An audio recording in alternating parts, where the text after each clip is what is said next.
బ్రేకింగ్లో చూస్తున్నాం. AP cabinet సమావేశం ముగిసింది. ముఖ్యమంత్రి అధ్యక్షతన జరిగిన ఈ భేటీ దాదాపు 4 గంటల పాటు కొనసాగింది. రాష్ట్రంలోని పలు కీలక అంశాలు, అభివృద్ధి కార్యక్రమాలు, సంక్షేమ పథకాలు, వివిధ శాఖలకు సంబంధించిన ప్రతిపాదనలపై మంత్రివర్గం సుదీర్ఘంగా చర్చించింది. ఈ సమావేశంలో అనేక కీలక ప్రతిపాదనలపై సమీక్ష నిర్వహించారు.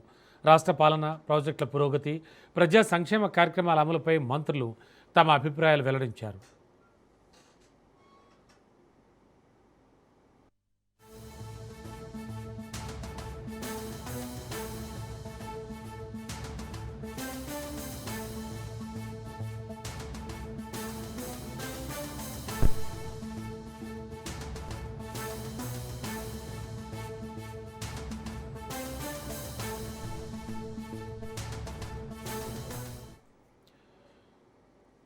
ఏపీ కేబినెట్ సమావేశం ముగిసింది. బ్రేకింగ్లో చూస్తున్నాం. ముఖ్యమంత్రి అధ్యక్షతన జరిగిన ఈ భేటీ దాదాపు 4 గంటల పాటు కొనసాగింది. రాష్ట్రంలోని పలు కీలక అంశాలు, అభివృద్ధి కార్యక్రమాలు, సంక్షేమ పథకాలు, వివిధ శాఖలకు సంబంధించిన ప్రతిపాదనలపై మంత్రివర్గం సుదీర్ఘ చర్చ జరిపింది. సమావేశంలో అనేక కీలక ప్రతిపాదనలపై సమీక్ష నిర్వహించారు. రాష్ట్ర పాలన, ప్రాజెక్టుల పురోగతి, ప్రజా సంక్షేమ కార్యక్రమాల అమలుపై మంత్రులు తమ అభిప్రాయాలు వెల్లడించారు.